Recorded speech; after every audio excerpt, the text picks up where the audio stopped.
Contoh misalkan Allah Subhanahu wa taala mengatakan Ar-Rahmanu 'alal arsy istawa. Allah Subhanahu wa taala bersemayam di atas arsy.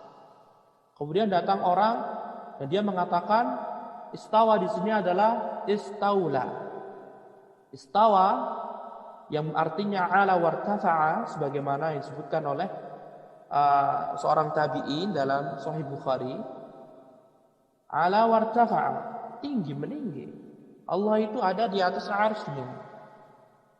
Tetapi menurut sebagian kelompok yang menyimpang, mereka mengambil kalimat istawa kemudian berubah menjadi istaula, yang artinya menguasai. Dan ini penyimpangan, tidak boleh. Tidak ada di zamannya para sahabat yang seperti ini. Bahkan ini lebih menjurus kepada sifat seperti orang Yahudi. Ketika Allah Subhanahu wa taala mengatakan pada mereka, wa qulu hittah.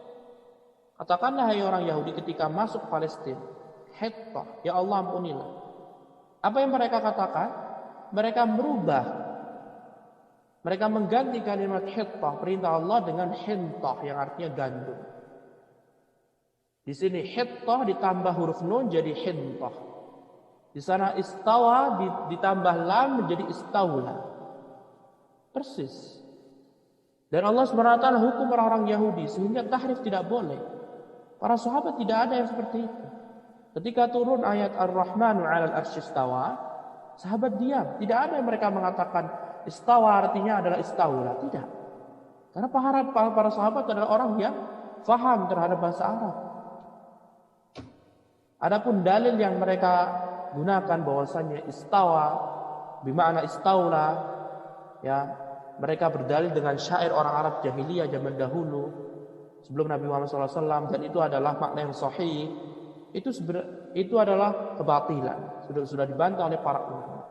Syair tersebut datang dari orang Yahudi. Nah, dan tidak boleh diambil tafsir tersebut. Kemudian ikhwati fillah azanallahu wa iyyakum, tahrif yang kedua adalah dia membelokkan makna yang sebenarnya kepada makna yang tidak diinginkan, seperti Bismillahirrahmanirrahim, Maliki yaumiddin, ya, Alhamdulillahirabbil alamin, Arrahmanirrahim, Maliki yaumiddin, Arrahman Arrahim. Allah Subhanahu wa taala yang Maha Rahman, penyayang. Ar-Rahim sama. Ar-Rahman, kasih sayang Allah Subhanahu wa taala, nikmat yang Allah berikan pada seluruh orang, seluruh manusia. Ar-Rahim khusus. Sebagian orang mengatakan Ar-Rahman itu adalah sifat Allah Subhanahu wa taala, sifat zati Allah Subhanahu wa taala. Sehingga kalaupun orang-orang tidak meminta kepada Allah, Allah akan berikan sebagaimana Allah berikan pada orang non-muslim. Adapun Ar-Rahim itu adalah sifat perbuatan Allah Subhanahu wa taala, al-wasilah, yang memberikan kepada hamba-hambanya yang Allah cintai. Nah, datang kemudian ikhwat fillah azanallahu wa iyyakum, kelompok yang menyimpang, kemudian mereka mentahrif ayat tersebut. Mereka mengatakan, "Na'am, kita katakan Ar-Rahman Ar-Rahim, Bismillahirrahmanirrahim." Mereka bilang seperti itu. Mereka mengatakan, kita katakan Alhamdulillahirabbil alamin, Ar-Rahmanirrahim, Maliki yaumiddin. Nah, tetapi mereka membelokkan arti yang sebenarnya yang berupa rahmah, mereka berubahkan dengan istilah apa? Iradatul in'am, menginginkan kebaikan, menginginkan kenikmatan kepada hamba-Nya. La haula wala quwwata illa billah. Mereka benar-benar menyimpang dari jalannya para sahabat. Selayaknya orang-orang yang telah kita sebutkan penyimpangan mereka, hendaklah mereka bertaubat kepada Allah Subhanahu wa taala. Karena tauhid asma wa sifat memiliki kedudukan penting. Sama seperti tauhid rububiyah dan tauhid uluhiyah. Dan kita harus mengembalikan umat Islam kepada tauhid yang sebenarnya sesuai dengan pemahaman para sahabat, karena mereka dia masuk surga.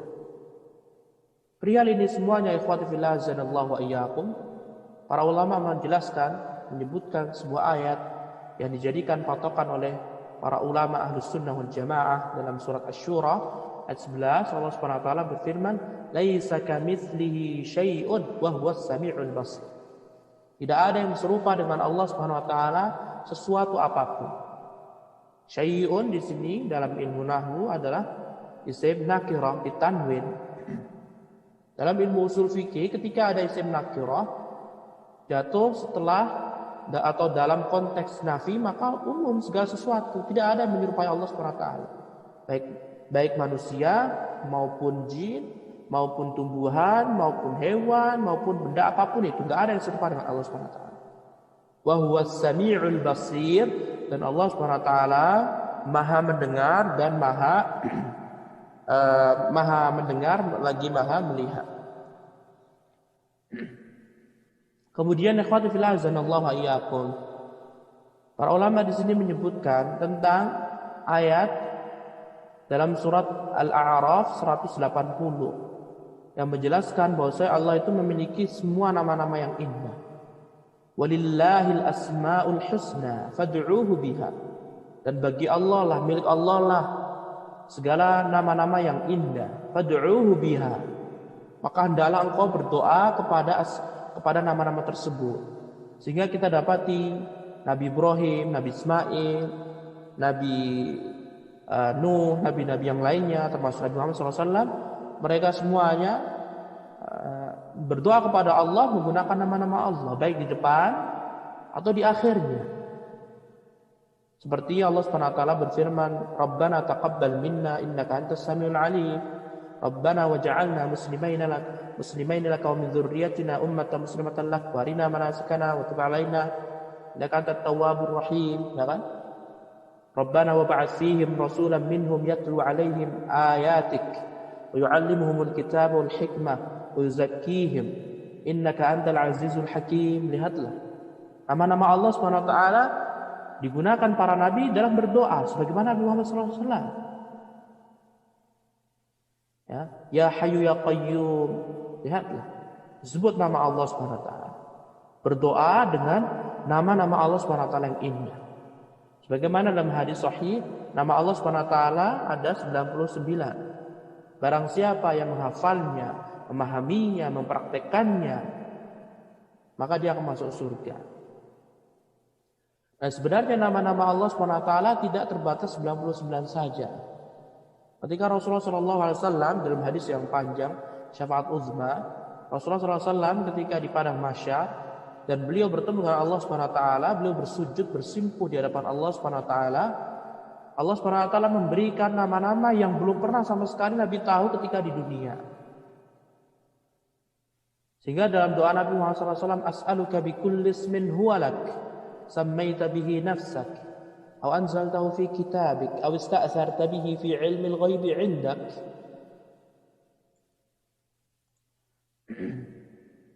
Lihatlah ikhwati fillah azanallahu wa iyyakum.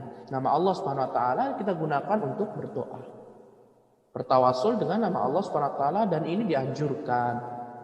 Kemudian Allah Subhanahu wa taala mengatakan wa dzarul ladzina yulhiduna fi asma'ihi sayujzauna ma kanu ya'malun.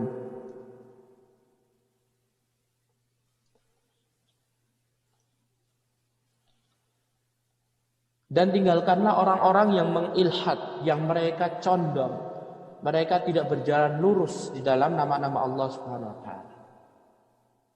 Sayujzauna ma kanu ya'malun, karena mereka akan mendapatkan balasan terhadap apa yang mereka telah kerjakan. Lihatlah ikhwan fillah azanallahu wa iyyakum, ayat ini sudah diturunkan sejak lama sekali, berabad-abad yang lalu. Tapi ayat ini berfungsi sekali di zaman saat ini. Ketika di saat banyak kelompok yang mereka mentakwilkan sifat-sifat Allah, mentahrifkan sifat-sifat Allah, mentaktilkan sifat-sifat Allah, mentamtsilkan sifat-sifat Allah, mentakyifkan sifat-sifat Allah Subhanahu wa taala.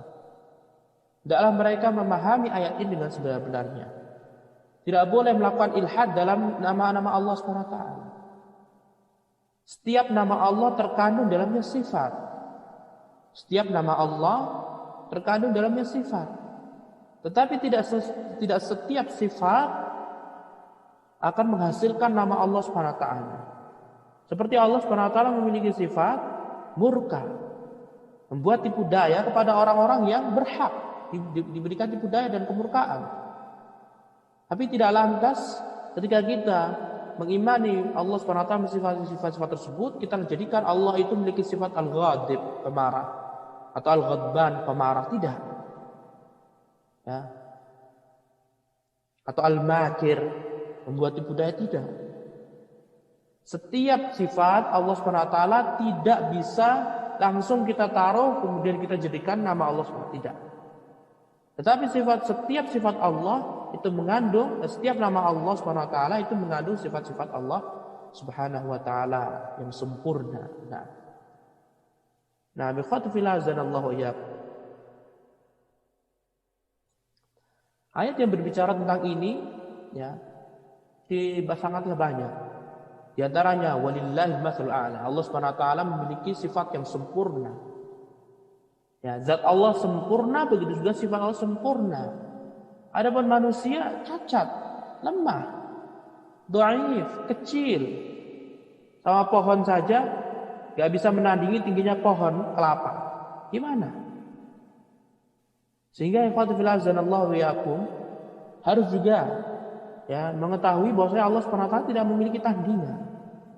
Cukup mengimani sebagaimana keimanan para sahabat ketika membaca sifat-sifat Allah di Al-Qur'an atau hadis Nabi Muhammad SAW, mengimaninya tanpa mentakwilkannya, tanpa mentahrifkannya, tanpa menta'tilkannya, tanpa mentakyif tamtsilkan sifat-sifat Allah Subhanahu wa taala. Yang kemarin kita sebutkan, Rabbus samawati wal ardh wa ma bainahuma fa'budhu wastabir li'ibadatihi hal ta'lamu lahu samiyya. Allah yang memiliki Rabb langit dan bumi dan apa yang ada di antara keduanya, maka sembahlah Allah SWT bersabar dalam menyembah Allah SWT.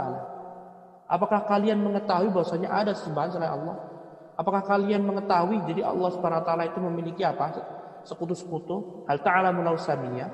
Tidak ada yang sama seperti Allah SWT. Walam yakul lahu kufuwan ahad. Tidak ada yang serupa dengan Allah SWT.